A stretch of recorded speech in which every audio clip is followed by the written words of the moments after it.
Okay, everyone. So, on behalf of IPS and our Family Academy, we thank you for joining us virtually tonight.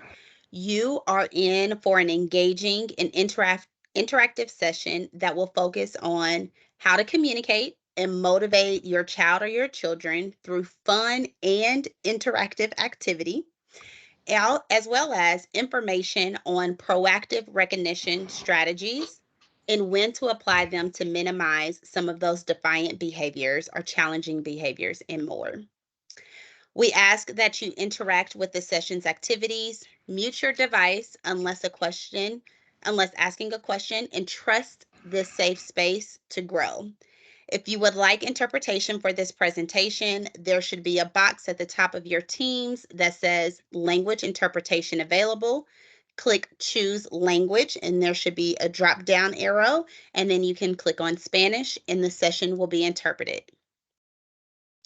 Tonight, you will extend and or enhance your approach and strategies as it pertains to challenging behaviors from President of Personal Safety and Education Development, Michael Herring.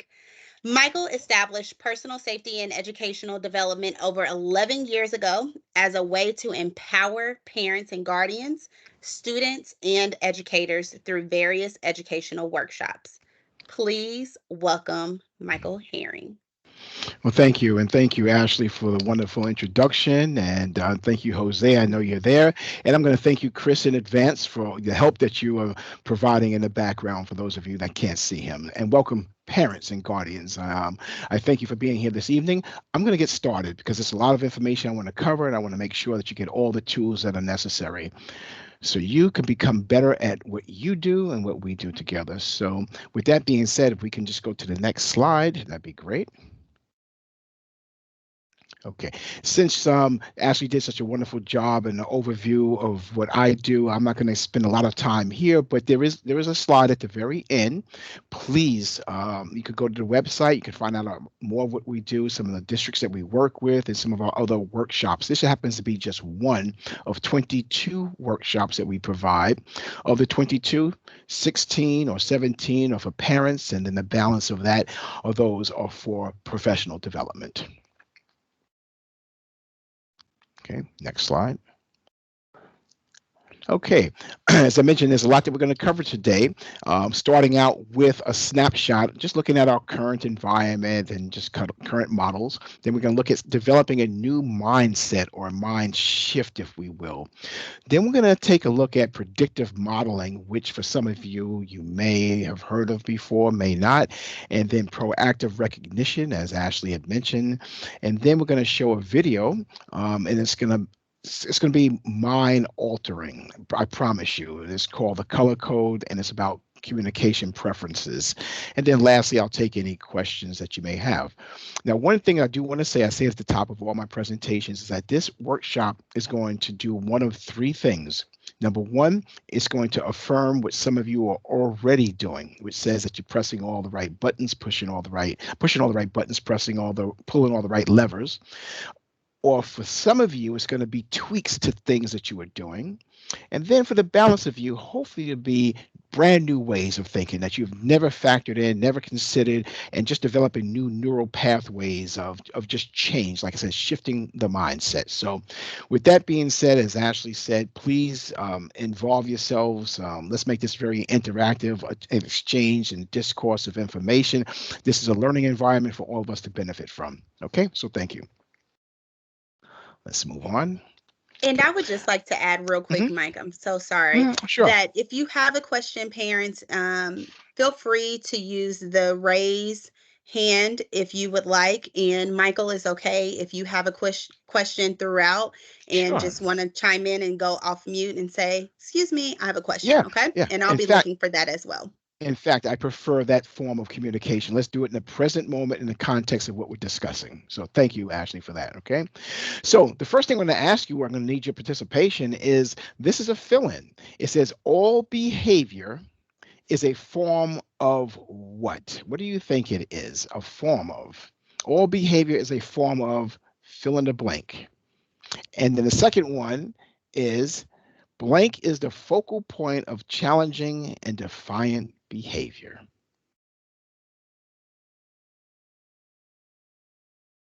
Does anyone have an idea what the first one is? All behavior is a form of, and if you look at the slide, you should be able to figure it out from the slide. Any answers there? No one has any answers? It's being recorded on YouTube page. Okay. Ah, thank you. Thank you, Aram. Communication. Thank you. Yes, exactly. Communication. And this is what's interesting.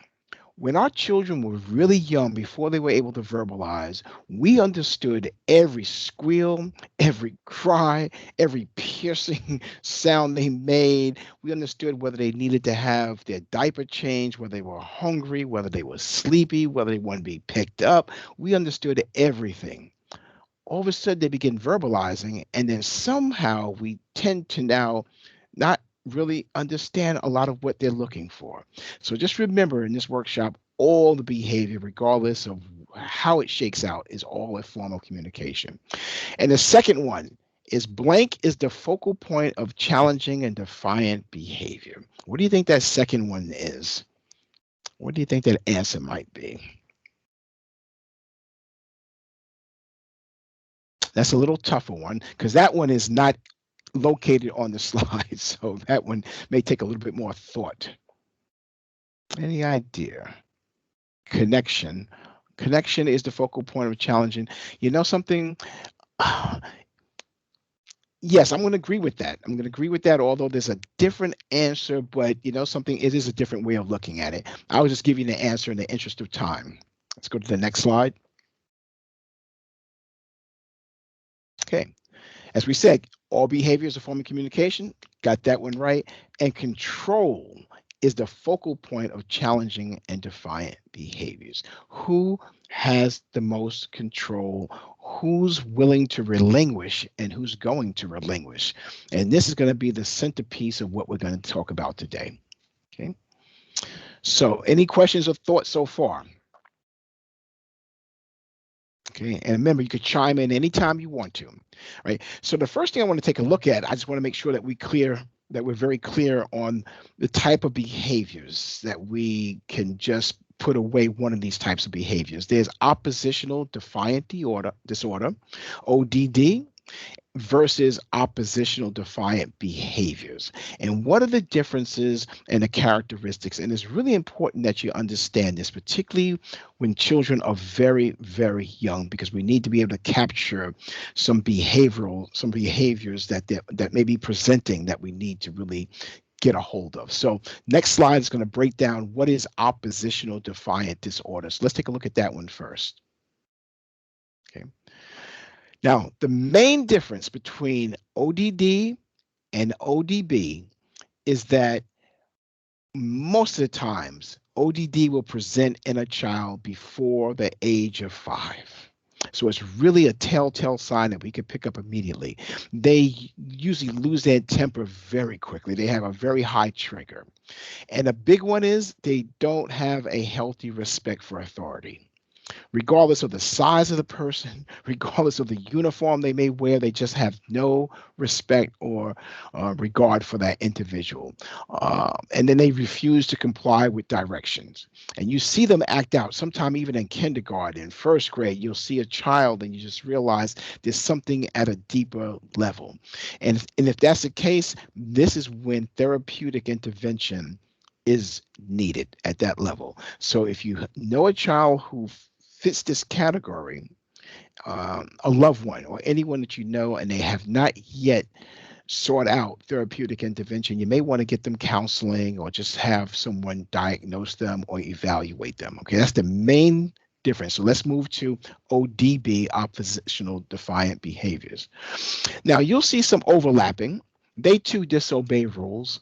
They yell, they argue, and they may have disrespect not for authority, but disrespect and disregard for personal space and personal objects and things that belong to other people. And they're highly influenced by peers and social media, particularly later on when they get to middle school and high school.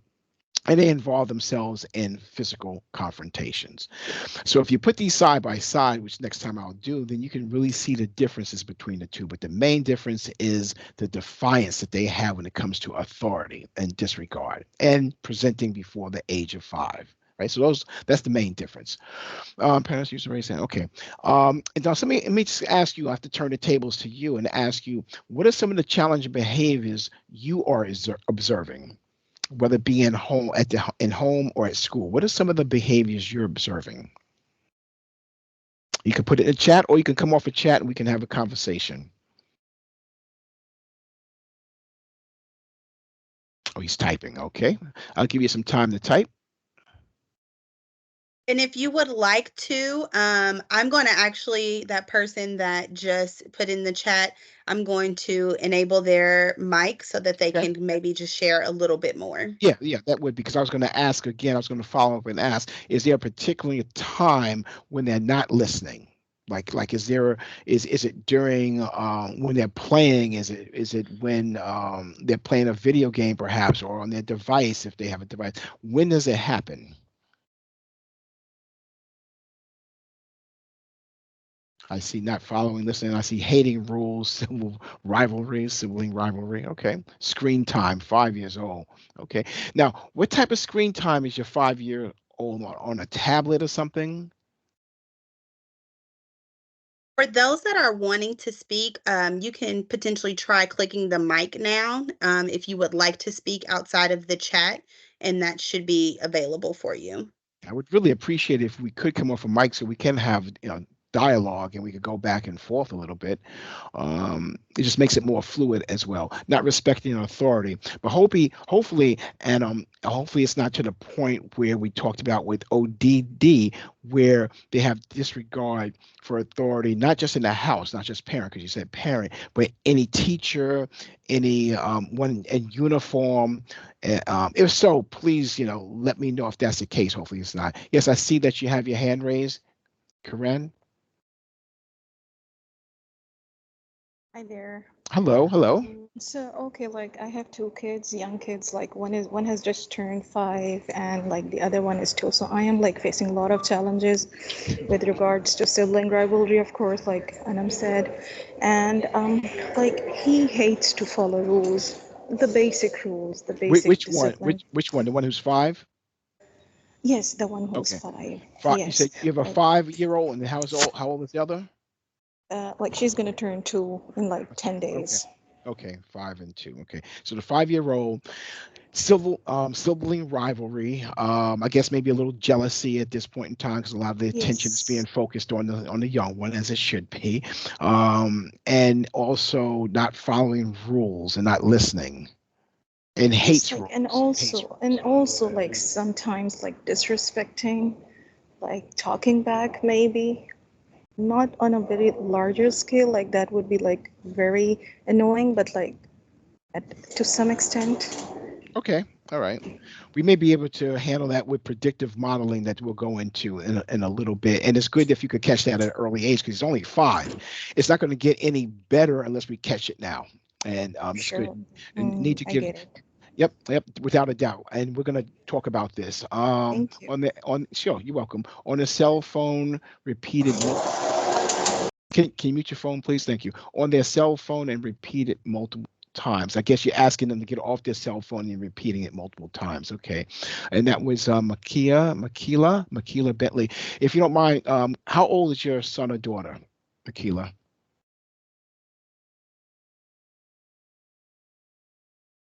Oh, 15, 15. Okay. All right, good.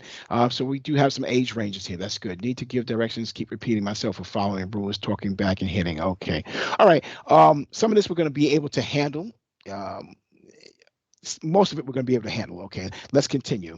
And thank you for sharing and being very transparent about the challenging behaviors that you shared with the audience. So thank you. Okay, next slide. Okay. Now, this may relate, some of you may be able to relate to this. Each time my son transitions from work, I'm sorry, from playing his video game to schoolwork, he has a meltdown and talks back in a disrespectful tone. Sounds like some of you already mentioned something like this. As a parent, I get frustrated. I begin yelling at him and I'm at wit's end. See, this here is what we call a standoff. This we're not making any ground here because what happens when both parent and the child are in the heat of the moment, neither is listening to the other. So this here is a no starter. As a parent, we have to have a little bit more control, and I'll talk about that because you do have a choice in this. And a lot of what we're going to talk about today may not be the individual behaviors, but they're going to be proactive ways that we can eliminate and minimize the behaviors. All right. So let's look at all group of behaviors. That's just ODB, not ODD, but oppositional defiant behaviors. And listening to what you said, that's where these fall under. So let's look at all of them together as one whole, and I'm going to give you some proactive strategies. Okay, next one. And then we have this one here. I try to engage my son in conversations as soon as he gets home from school by asking, "How was your day?" You would think I offended him. He says he doesn't want to discuss school and he heads to his room or he jumps on his phone. Okay. And this is an easy one. In fact, I can probably solve this right here. Imagine you as a parent, you have a long day at the office. You come home, and before you even close the door, before you could get settled down, everyone's asking you, "Tell me about your day. How was your day?" And that just throwing questions at you left and right. How would you react to that? Just think you don't have to answer because I know how you would react to it. You probably would just say, "Just give me a second. Let me go wash my hands. Let me change my clothes, whatever it is, and then I'll engage." But we do this with our kids as soon as they come home. "Oh, how was your day?" And I can tell you when we ask them that, particularly as they get older, you can only get one of three responses. It's going to be either good, fine, or okay. That's what you're going to get, particularly in middle school and high school. Number one, the timing is not right. Let them settle down. And you know what happens usually during the course of that evening? They usually start coming forward with information. I know we want to make sure we want to speak to them right away. What you could do instead is ask them or tell them about your day. How, let me tell you about my day. I had a crazy day. I had the funniest thing happen today. Maybe you start involving them by talking about your day and then let them eventually come around. They'll come around, but many times our timing is really wrong. And I have many parents who do this. We all do it. We're all guilty. As soon as your child comes home, how was your day? It's almost like knee jerk. So timing, watch the timing of that. Go ahead, next one. So we could settle that right here. Okay, next slide. Now I have to say up front, there's reasons beyond just the struggle and the control that we have to also realize we went through a lot of this. And I know it depends on the culture that we're speaking about, but many of us have gone through this natural progression and development. All of us have. Number one, particularly in middle school, that seventh, eighth grade, puberty begins to take place. This testosterone, this hormones, it changes. We begin striking out our own independence. We form these tribal alliances with our friends. They become more important than our parents do. We don't want to listen to them. And there's that shift in power struggle. And it happens. I know I went through it. I'm quite certain most of you went through it as adults, I mean, as children. But we tend to forget that, wow, we went through the same exact thing. So some of it's natural progression. Next slide. And then we have environmental, social, societal factors. If you go back to the pandemic, that disruption of consistency and structure still impacting students, still impacting children if they were around during that time. Children love nothing more than consistency and structure. That was ruined. Then through that, there were loved ones who were lost, their family members. So that in itself had a lot to do with the reaction and not being able to process that at a young age and striking out. I'm going to skip the next one and go to reestablishing in-person contact. A lot of students who went through that, they had to relearn social norms and acceptable behavior. I mean, right now, if you have one who's 5 and 2, they didn't have to come through that. So, reestablishing is something that they don't have to worry about as much. However, during the pandemic, what we did see is more screen time. There was homework that was being done. There was classes being taught. Everything was technology driven, or laptops or computers. So when we had to get off of it, we don't want to get off of it because we're so used to that dopamine drip. that drip of dopamine that everyone likes to have, and the views and the screen time and the gaming, and it makes us feel good, and we don't want to give that up. So this creates a lot of defiant behavior as well. And let me say this: when I've spoken with counselors and therapists, and even read articles on this, they say the number one reason that they cite for children acting out now, 70% of the cases they say that come to them, when they give them the GAD-7, the GAD-7, which is General Anxiety Disorder 7, it's a 7 question series of questions they ask to get a baseline of their level of anxiety. They all range almost off the chart in their area of anxiety or degree of anxiety. 70% of the cases they attribute to anxiety. That's creating a lot of challenging and defiant behaviors. And let me just say this very quickly. When I know when I was younger, probably some of you here, we spent a lot of time outdoors, a lot of time outside, riding bikes, playing ball. It was hardly ever home. That dynamic has changed. Most kids are home now more than they ever been. They're playing videos, they're on their cell phones. They don't go out anymore. Then parents have fear of their children being out, and all this fear. So what happens is now children are more privy to conversations, adult conversations that they shouldn't even be privy to.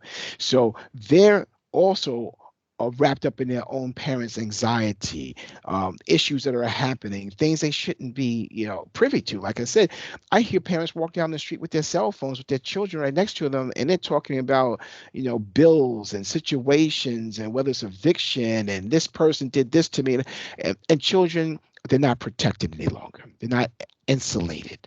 So we have to make sure that our children, that we're not modeling that type of anxiety and placing it on our children. So sorry for the long explanation, but we have to really be aware of what our children are taking in. Okay, next slide. Okay, so this is from a different perspective. Now listen to this teenager. She says, sometimes I feel very desperate when I want to talk to my father and he replies, can we talk later? Or when I try to talk about something that's important to me and I want him to listen to me, but he doesn't, and he says, what? You were talking about something. What was it? Sorry, I didn't listen. I respect him very deeply, but sometimes I don't feel like he hears me or respects me enough. And when this happens, you're going to see children lash out because parents, I don't know if we are really validating to the degree that we should our children and giving them voice and choice. And that's something we're going to talk about a little bit later on, voice and choice, and how that just minimizes a lot of the behaviors we see. Now, I also understand it's cultural. There are a lot of cultures that don't want to get the opinion of their children. They don't they don't want to hear them. I mean, there was a time in our country, if you think about it, where the saying of children should be seen and not heard was the common refrain, particularly in the 50s, 40s, and 50s. Then look what happened in the 60s. There was this explosion, this revolution in the 60s where people were speaking their mind. There was freedom of expression. I mean, we had so much going on in the 60s because they had enough of not being heard. And the same thing's going to happen again if we don't hear our children and listen to them. So let's move on. I'm going to show you. So it's not only the Mike, children. So yes, go ahead. I Yes, was just going to say it's Ashley. I yes, just wanted to chime in on something as a yes. former educator Hmm. that taught fourth grade and a little bit of third grade going into that COVID year. That piece about like the timing of everything when you Hmm. have with your child or children, especially if you have multiple children, ensuring that somehow you find 10 to 20 minutes or so to be with just one of those children at a time so that they can have their own space. But also, what I wanted to highlight is just something that I would do in my classroom, which could be easily implemented into your household, is having a set time to say, like, let's have a conversation, or this is our set time for family time, right? And so at the end of the day, my students knew that once it was close to dismissal, I would sign their behavior log, and they knew that we could have a conversation about whatever color they landed on for that day. Now, that was some years ago, right? Hmm. However, they found space for them to feel safe, for them to advocate for themselves, how to use their voice. We would talk about how, what kind of questions they should be asking me. It was a good reflection point, and it was also a good point for them to be held accountable for their actions. And if we had enough time, we would also talk about how can we solve this moving forward. Do you need my Mm. assistance? Or Mm. do you need a friend to help you, right? And so, maybe just kind of taking a step back as a suggestion of thinking about when throughout my day with my kids, considering my work schedule, right? Considering what time we come home, all of the things, what day or what time of the day can I just have, or we as the parents have with our children, our child, to have some conversation with them? Awesome, awesome. You're absolutely right. I think that time and make it consistent. Be consistent. Whatever you do with them, just make sure you're consistent with them. And like you said, create that safe space. I think that the relationships and relational actions, those things speak highly, volumes, and but some of it's culture. Some, like I said, sometime we need to listen to our children. I don't care what culture. We just have to listen to them. They have a lot to say. And thank you for sharing that, Ashley. I just made some points here that you just mentioned about spending time with each child and then giving them setting aside that time for conversation, creating that safe space, as I mentioned. I think that's really important. And then the problem solving piece towards the end. So thank you for that. Thank you. Wonderful. Okay. Any parents want to add anything to that? I saw some thumbs up when she was speaking. Okay, if not, let's move on to new mindset, new rules, and just changing mind shift, if you will. Okay. Okay, there's a couple things that we can, there's a few things that we can do. And I'm going to go through this a little fast here because I have some other things I really need to get to. I need to get to the strategies and show you how. The first thing is to improve the parent child relationship. And I know it sounds very easy. Okay, well, how do you improve it? Well, I will say this: R minus R will always lead to rebellion and aggression. So when I tell you what it means, you have to ask yourself, is this a dynamic that I have in my home? And if it is, we need to change a little bit. And R minus R means rules without relationship will always lead to rebellion and aggression. In fact, the military knows this and they use it to their advantage. There is no relationship when it comes to the military. It's all about rules, commands, obeying. But instead of acting out, they take that aggression that they built up in these soldiers and they channel it in a very aggressive manner on the enemy or target whomever they want to target. We don't have that ability to do that. So when our children become rebellious and aggressive because maybe there's no relationship there, then they just lash out. So we have to really start creating a relationship. And I think it goes back to what Ashley was saying. That space. Every day at 5:30, we put everything away: cell phones, TV, laptops. I'm not cooking. I don't answer my phone, and we're going to have a conversation. And that's how you begin these relationships. The one that's bolder, that's the one I want to spend time on, is choose how you want to spend your energy. You have a choice in this. So again, if you're going head to head with your child and you guys are yelling back and forth and arguing, that's up to you. You have the choice to say, you know something? I am not going to engage. I'm going to disengage because right now this is not helping either one of us. You can make that choice. You have that choice to make. And I would certainly suggest making that choice. We talked about validating and just actively listening to the case study of Ashley, not Ashley here, but the case study, listening respectfully, listen to their problems, their ideas, and their interests. And the other thing we're going to talk about is the last one, understanding communication preferences. We're going to get there with the video, but I also want to mention, if you look at which one is it? Oh yeah, the one that's asterisk, as an asterisk next to it. Give frequent positive feedback, but also define the behaviors you want to see. Just remember that statement. Define the behaviors you want to see. Because when we start looking at proactive recognition, that's going to come into play. So remember, figure out what behaviors do you want to see. We usually can tell you what we don't want to see. Well, we don't want them yelling. We don't want them doing this. We don't want them doing that. But we seldom can tell people and your children what we want to see. It's like those of you who are in relationships and been married or have partners, you say, what do you want for dinner? And they'll say, I don't know, you pick. And then as soon as you pick it, they'll say, no, I don't want that. See, they can always tell you what they don't want, but they can't tell you what they want. And the same way works here with parents. We can tell you the behaviors we don't want our children to present, but we can't tell them what we want to see. So we're going to work on that. That's a big part of that. Okay, next slide. All right. The first thing I want to ask you, parents, and you don't have to answer this question. It's just it's for you to look introspective at yourself. Are we Are our children taking cues from us? Like I said before, even with anxiety, are they looking at us? Look at this picture.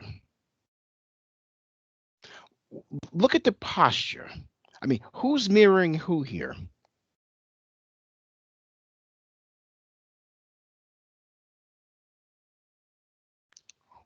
Look at the posture. Who's mirroring who? Well, obviously, the child is mirroring the mother. I mean, the posture, the eyes, they're looking away. There's disconnection there, disengagement, and the mother's the one who's presenting this for their child. So ask yourself, are you modeling certain behaviors that your children are picking up on? And just be honest with yourself. Because I know when I look at this, sometimes I have to say, you know something, I need to make some readjustments here. I need to modify certain things. Okay, next one. Can I add something on Yeah, that real sure. Please, quick? please, please, please. I was just gonna say it reminds me of just like allowing your child to see you as a human. That just because you are the adult doesn't mean that you're always going to be correct. Mhm. That you're going to do things the air quote right way, right? You have your own temperament, you have your own frustrations, you have your own life things that are going on as well. And so I say that to empower you all as you are thinking about the behaviors and the posture and the attitudes that you're modeling, when you're able to check yourself in that moment, letting them know, like, you know what? I just recognize that maybe I don't have the best attitude. Maybe let's revisit this in a couple of Mhm. minutes because I need some time. I need some space. Does that Yeah, sound okay with you? and I love that because you're modeling the behavior that you want them to see now. I love what you just said. And so now that child later on will say, you know something, I realize I need to take a step back. I just like mom just did, just like dad just did, my grandparent, whoever your guardian is. I love that. So you're modeling for them, but in a very positive manner. So hopefully, parents, you got that. Like she said, it's empowering. It's empowering to both parent and child, and the child sees the parent in a different light as well. The other thing is when Ashley came and spoke to her dad, the one thing he missed out on is he didn't know whether or not Ashley wanted him to listen, whether she wanted him to solve it, or whether or not she just wanted to vent. When your children come to you and they're old enough, make sure you ask them, and they're coming to you with a serious subject matter. Ask them, do you want me to listen to you in this space, or do you want me to solve it, or maybe solve it together? You want my input, or do you just want to vent? Because many times we miss each other. We miss each other. I may want you just to listen, but guess what you start doing? You start solving it already, and you're problem solving, which means that you're not listening anymore to me. So ask your children, which one of these? It's LSV. That's all you have to remember. LSV. You want me to listen, solve, or vent?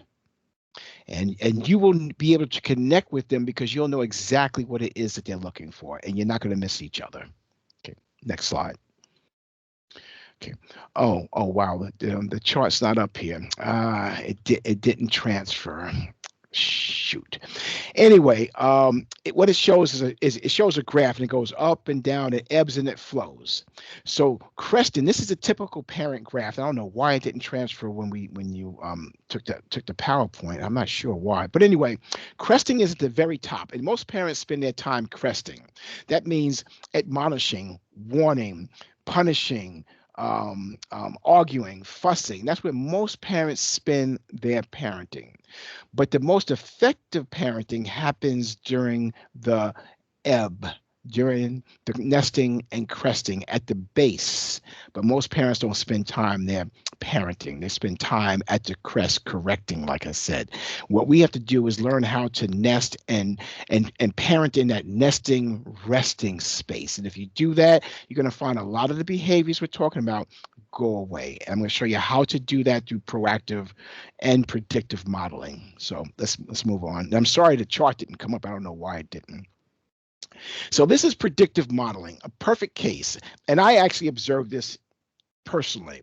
But the mother, it was a reverse predictive modeling. It says, now explain what I mean by that. A mother was heard saying to her crying 3-year-old daughter while walking in the park, every time we go to the park, you do this. So let me ask you, parents and guardians, what do you think is going to happen the next time this 3-year-old is in the park with her mother? What do you think is going to happen? What do you think the behavior is going to be?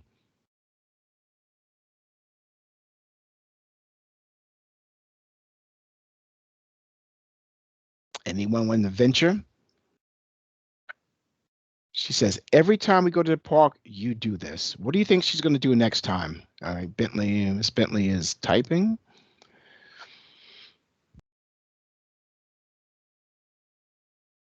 You can also come off mute and have a conversation if you like to. If you're able to, you may be in a space where you're not able to do that. Okay, still typing. She'll be doing the same thing to get attention. Yes, and the other reason why she's going to do it is because her mother's telling her every time we go to the park, you do this. So she's telling her every time you're going to do this. She's only 3. I understood what the mother was saying, what she was trying to say. She was frustrated, but she didn't realize she was reinforcing that behavior by telling her every time we go to the park, you're going to do this. What predictive modeling does is this. It takes the child, and before they even get to the park, um, Samantha, I noticed that each time we go to the park, we get to a certain point where you start crying. So today, before we go to the park, I'm going to hold your hand. We're going to walk through the park, and before we get to that spot or that place where you start crying, just let me know if you need me to pick you up. Let me know, what you need from me at that point in time. So what the mother was doing in predictive modeling, she was preempting this from happening by telling her she already knows what's going to happen ahead of time. I've seen this work brilliantly in supermarkets. Mothers, parents bring their children to the cereal aisle and they go crazy looking at all the colors and they just start having tantrums. Mother says, listen, I know we're going to go to the supermarket, but this time when we go down the supermarket aisle, we go down the cereal aisle, I'm going to hold your hand. We're going to walk quietly down. You're going to walk right next to me. And then when you see a cereal that you may have an interest in, just point to it and we'll see. I'll see if we'll buy it. Predictive modeling. It's just predicting and preempting the behavior before it happens. And that's all it is, but it works brilliantly because they know that you already know what they're going to do. And I see few parents use this. So when you talk about some of the examples earlier about them yelling and not listening, use predictive modeling in this. I'm going to show you another powerful way. I think that's even more powerful. Next slide, and it's proactive recognition. Okay, so proactive recognition recognizes behaviors during the day between those gaps, that resting and nesting, when they're not even engaged in that behavior. So let's say they were hitting their sister. All right, your 5-year-old was hitting their 2-year-old. What you say to them, and it works when they're a little bit older, but it still may work for a 5-year-old if they have the capacity to understand. Just say, listen, you know something? I just noticed. Say, you know something, Marcus? I've been watching you lately, and I'm just so proud of the way that you've been behaving and acting towards your little brother. And this is during a time when Marcus is not even with his brother. This is during a time where it's that nesting, resting time. There's nothing going on, but you're just acknowledging him and his behavior. That reinforces that behavior because you're praising him. Children love nothing more than praise. But if you do it when it happens, it's not as effective. I mean, it's effective, but it's not as effective when you could just look at them and just let them know how much they've matured, developed. Those are the things that you want to say and the words you want to use to get that same repeated behavior. Continue. So, for example, like so many young adults in your situation, you could have lied about what happened, but you remain truthful, which shows maturity and your decision to take responsibility. I mean, that's powerful. You tell someone in middle school that the 15-year-old, I think someone has a 15-year-old here, yeah, Akila, yeah, 15-year-old. You tell your 15-year-old that something that he could have done, but he didn't do. Powerful. It tells him your non-negotiables, the things that you accept and the things you don't accept, and allows him and you're praising him about something that he didn't do, but he could have made that choice to do it. Continue. I'll give you a different example. Okay. Um, Again, I just want you to know that I recognize how focused you've become when tackling your homework. And this is not even when the person's doing their homework. This type of recognition speaks volumes. Sure, you could say it while they're doing their homework. Yeah, and that's effective, but more effective when they're not even doing it. You're just in the car, you're just watching TV to get, oh, by the way, I just want to mention to you that I just noticed how focused you become when you're doing your homework, and just a high five, you'll get the same reaction again. Continue. Thank you. And this is one I used just recently with my son. He was taking finals towards the last semester in college, and rather than me saying good luck, and rather than me saying because let me give background story. My son always has this tendency throughout school of starting off strong, and then he just tends to tail off. And it used to frustrate me because I always wanted him to finish fast and just continue that. It just wouldn't. So this time I said to him, instead of saying, work hard, all the other things, I said, I admire the way you're sprinting towards the finish line. Now, I didn't know whether he was sprinting towards the finish line, but this is the behavior I wanted to see. And this is what I was saying earlier. Think about the behavior you want to see and then speak proactively into that behavior. And guess what he did? He sprinted to the finish line. And he did very well. He didn't tail off the way he normally tails off. Because I already told him I admire the way you're sprinting towards the finish line. I don't know if he was doing it or not, but that's the behavior I wanted to see. So think about the behaviors you want to see and speak into those behaviors. And it works. I'm telling you, it works. All right. So you have to first ask yourself, not the ones you don't want to see, what do you want to see? All right. As far as what I would like for you to do, and I see Makila, that you said you're guilty of that. Yeah, I think we all have, and I certainly was too before I learned a lot of what I'm sharing this evening. Can someone give me an example? Think of your son, think of your daughter, think of one of your children, of a behavior that you want to see, and I want you to use proactive recognition, whether or not they're doing it or not, but what you want to see them doing. So let's put this into effect, because I really want to make sure you get this before I move on. Can someone give me an example? And again, parents, guardians, if you are able and in that space, you can come off of mute. Your mics are all accessible and you can share out verbally.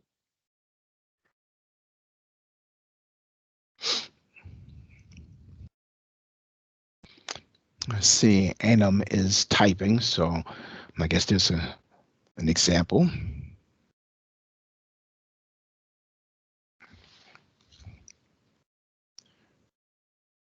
Okay. I love how you guys are playing together this game before before a fight broke out or before one breaks out, because hopefully it won't break out. So hopefully it didn't. So so I love what you said. I mean, I think that's great. So that's what I'm talking about, and hopefully they didn't break out to a fight after that. And if so, that's okay. Just continue repeating that. Let me see you typing. So I'll wait.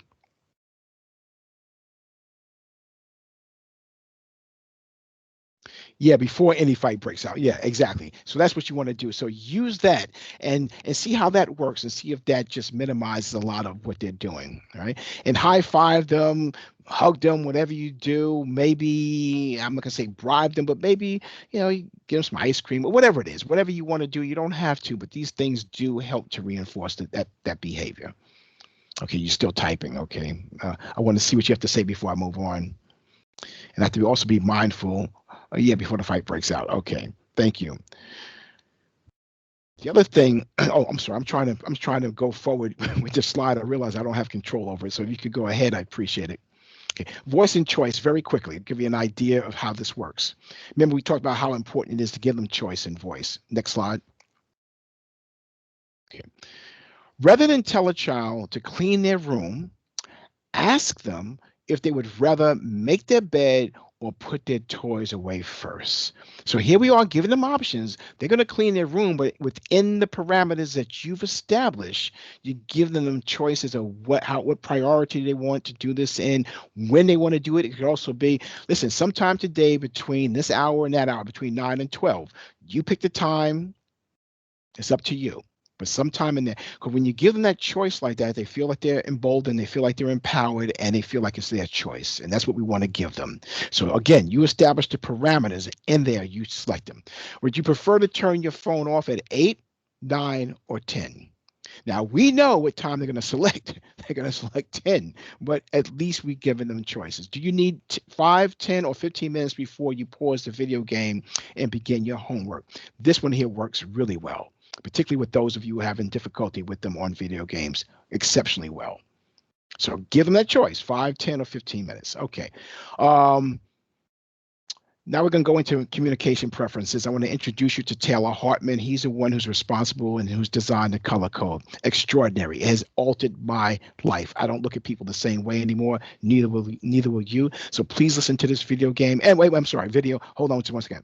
Before you do, I want you to think about what color you are and what color your child is. It may be hard to pick all of them, but this blue, there's red, blue, yellow, and white. There's only 4 colors. We are one of these colors. And a mixture. Sometimes we're a mixture. I happen to be white with a mixture of blue. My wife is blue with just a little hint of white. Okay, so we're almost opposite that way. But take a look at it and think about yourself and your children. Good. No, no, the video. I need the video. It started playing before. I don't know what happened. I did hear it. Oh, I don't hear any volume. Oops. Yeah, see the volume is off though. On the icon it's off. They'll I never don't. look at themselves or Oh, others the same again. We're going to introduce the concept of why you are uniquely you. So, when a child is first born, well, actually, when the child's in the womb, every woman, they are unique. They're different, they're not the same. So, you came at birth with your personality already intact. This is a revolutionary new concept. Most psychologists have taught that the personality is something you evolve into or grow. That's not correct. You actually come with a personality in play, and then you spend the rest of your life developing that personality, which is is called character. So let's go back just for now to talk about personality. What is personality? So personality is why you do what you do. The beauty of the color code, or the people code as we call it, is that it tells you why you do it. There are 4 basic core personalities, and of course, many variations based on who you are, whatever you are. But every human being has one driving core motive, and that motive defines what color you are. So the red personality, we'll start with them because I get angry if I don't.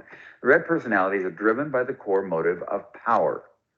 Power simply means moving from A to B, getting something done. Now, the motive that drives you in life is like breathing. If I can't accomplish my motive, it's like I'm choking, like I can't breathe.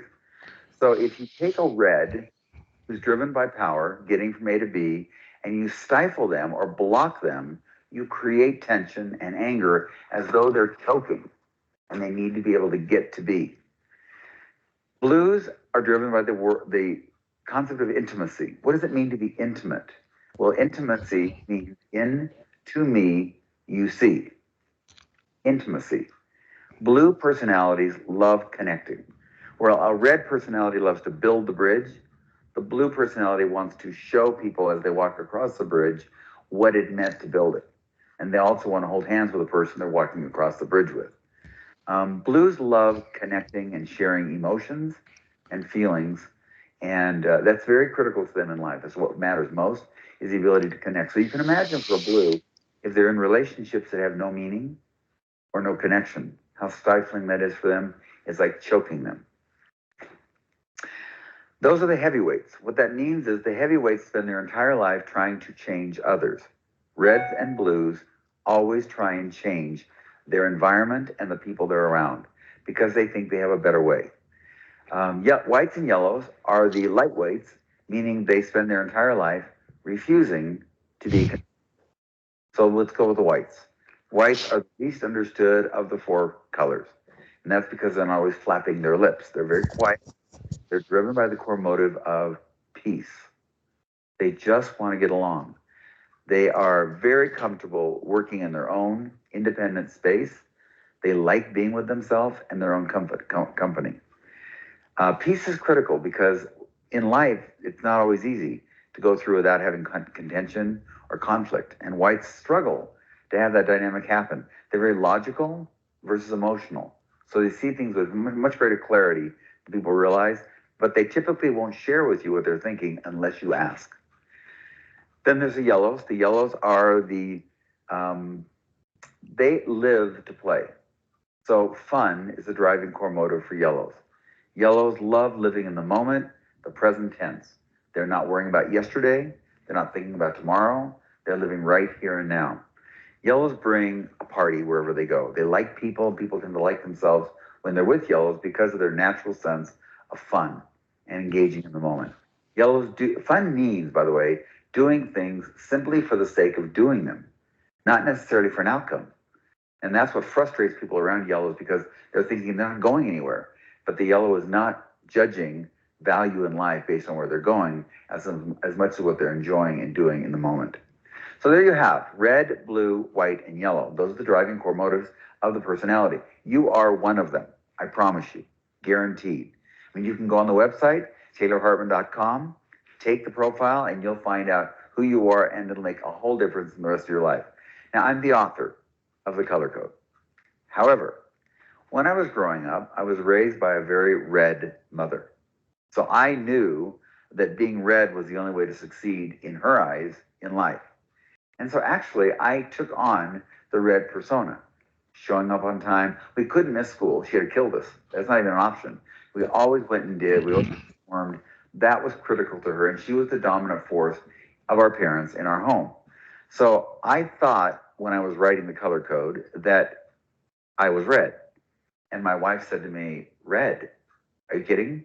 Like, that's not true." I said, "I am red. I mean, I'm successful. I show up. I have a lot of clients. What are you talking about?" And she said to me something very interesting. She said, "Taylor, where is your office?" And my office was on the beach, literally. And she said, "What do you do when someone doesn't show up for an appointment?" I said, "I go to the beach. I have 45 minutes just to enjoy myself." And then it just struck me. Like just in that moment, I said, "Of course I'm not red. My driving core is yellow, and everything shows that about myself. But I was taught to believe I was a red. So even though you're taught to believe you're something, your driving core is what you really are from birth, the way you come. So you can add dimensions to your life. There's nothing wrong at all with adding positive traits to your natural innate core personality. But at the end of the day, it's best to start with getting to know just who are you. That's the beauty and the power of the color code. And people often say to me, "Well, why are there only 4 colors? Why not 5 or 6?" I promise you, having traveled around the entire world, there are only 4 driving core motives that exist in the human being. You are either power based, intimacy focused, peace driven, or fun. Those are your 4 driving options.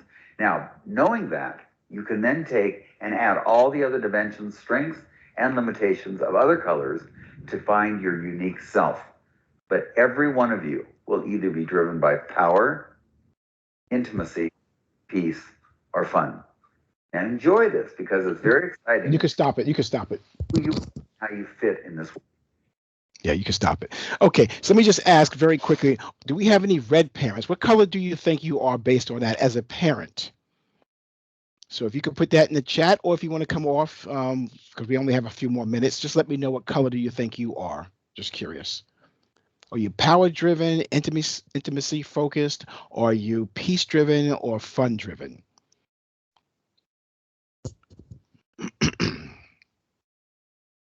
And I'm glad we got the video to work. So thank you, Chris, for that.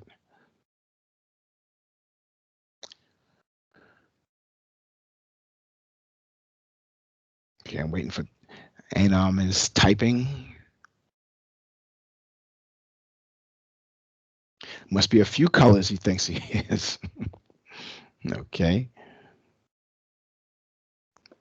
And Makila, red. Oh, okay. So you think mostly, looks like mostly red with a little bit of yellow, white, and blue. Yeah, and you can be a combination, but there usually is a core driver, as he mentioned. So let me just mention, since both of you said you have a little red. Oh, this white. Okay. I'm white also, Weddington. Red parents. Red parents are in control. You are the unquestioned leader in the home. As a red parent, you expect your children to do what you say when you say it. You do not debate. It is important to you that your family be a cohesive group with focused goals. Reds aren't the emotional people. They are bottom line people. Net, that's all they want to know. So if you have a supervisor or boss and you start telling about anecdotal stories, they don't want to hear any of that. They really want bottom line. They find, you'll see them start looking away, and when you start talking to them about other things, you can always tell a red, but they get things done. They move things along the way, but not emotional based. Okay, just let you know that if you're dealing with a reds get things done. All right, continue. So what I've done here for you, and I'm going to give you a printout which shows you, this is just a synopsis. I have a very long printout of each child, each parent, and it'll tell you how to communicate, the things they like, what they don't like, how to motivate them, what things to do not to motivate them. Okay, tells you, like for instance, a red parent. If you have a red child, first of all, God bless you. But it says a red child needs to be respected and to be right. But guess what? So does the parent. This might be in conflict with your need to be right, but allow it every once in a while. A red child will hide her or his insecurities. Don't let that fool you. So it'll tell you a lot about each child. Like I said, this is just a synopsis. Next one, very quickly, since we have a couple of colors. Blue parents. Blue parents are devoted to home and family. We know that they're intimacy driven. As a blue parent, you want everything to be perfect. You have a tendency to lecture to get your way. I had a little bit of blue in me. With my son, I used to lecture to him because I was lectured to all my life. So I figured I would lecture to him until he was 8 years old. He looked at me one day and said, "Oh, here we go, another lecture." I realized at that point I wasn't reaching him. I had to now use what I know about him to reach him. He's a yellow, so I did some things to help reach him. He's fun constantly. Okay, blue parent. Same thing with blue. Let's pick blue and white. Your white child is undemanding and willing to unwilling to accommodate her siblings' needs. She may not express her appreciativeness, which you need, but don't dwell on it. Overall, she will cause the fewest problems, easing your stress levels considerably. Don't worry about it. Don't worry about her. Okay, next one. Very quickly.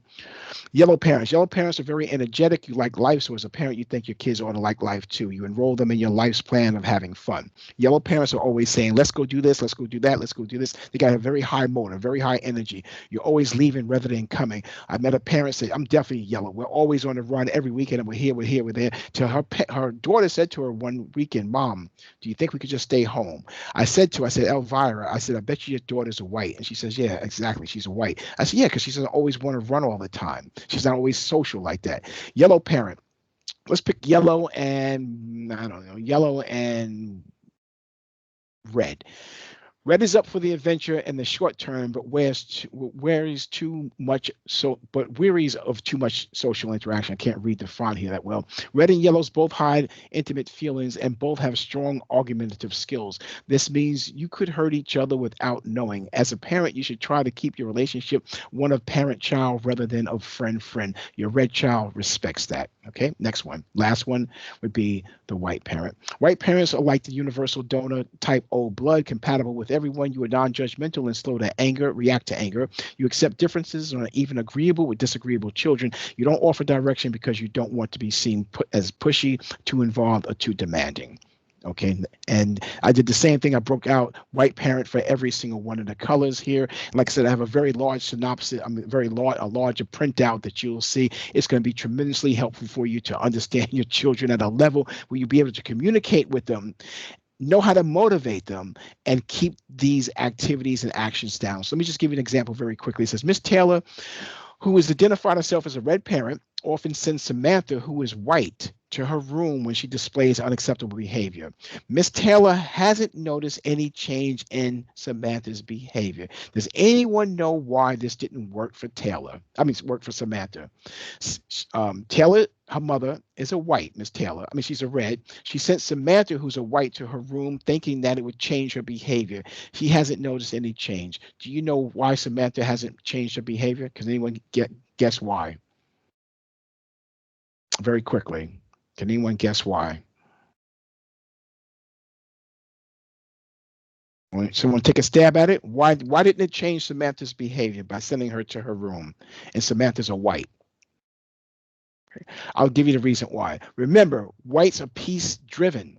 Sending her to her room is exactly what she wants. Remember, they like being alone. They spend time with themselves. They enjoy being by themselves. So Samantha's behavior didn't change. You have to know this and understand this if you're going to have incentives, if you're going to incentivize your children, or if you're going to have any type of punitive actions for their behaviors. Last one, Kyle's dad gets frustrated when he notices Kyle creating self-imposed distractions that interferes with his work. However, when Kyle's dad creates a competitive game to help Kyle stay on task, Kyle stays focused and completes his work in a timely manner. What color is Kyle? In the interest of time, I'll tell you, unless you know. Kyle is a yellow. Yellows like to have fun. So his father had to figure out a way of getting him focused through playing a competitive game. I had to do the same thing with my son growing up. That's why I know this. And it works. Understand which color your child is, and then use these principles to help them um, with their defiant and challenging behaviors. So as far as reviewing today, what did we do? We looked at a snapshot of our current environment. We looked at ODD versus ODB and the differences, one being presenting itself at age before age 5 and to really being defiant of people who are in authority. That would be someone with oppositional defiant behavior, disorder, excuse me. Then we looked at developing a new mindset and what's required to do that. Then predictive modeling, I showed you some examples of that, and then proactive recognition. And hopefully you'll put this to good use because it does work. But it works at the time. So don't think one time you do it, it works. It's going to take reconditioning. So don't give up. You have to have tenacity. And then we looked at communication preferences through the color code. And so that's it. It brings us to the end. I'll take, and I'm sorry to rush like this at the end, but I'll take any questions. I want to thank you very much for this opportunity. Thank you, parents. Thank you, Ashley. Thank you, Jose. Thank you, Chris. This is my information. If you need to get in touch with me, discuss anything offline, I'd be more than glad to do that. Next slide. And I think that is it. Yeah. So any feedback, any comments, any thoughts, your takeaways, what you learned, give me something so we know how to improve upon our process and the content.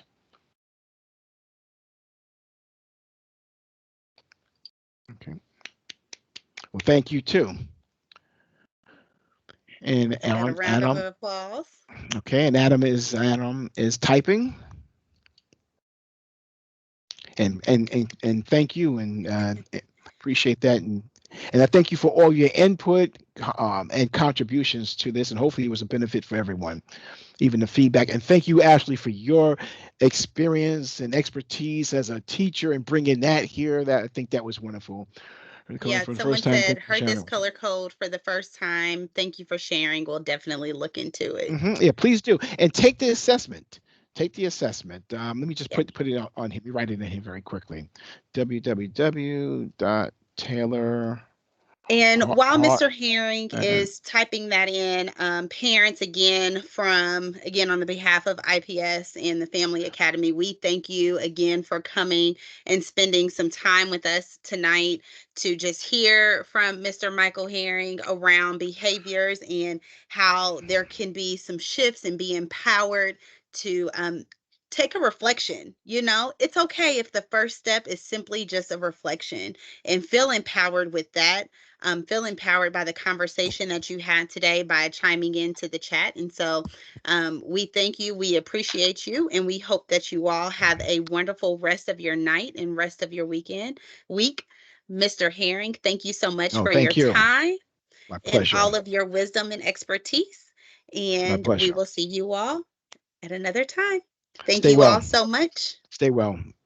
And wish you the best. Have a good one.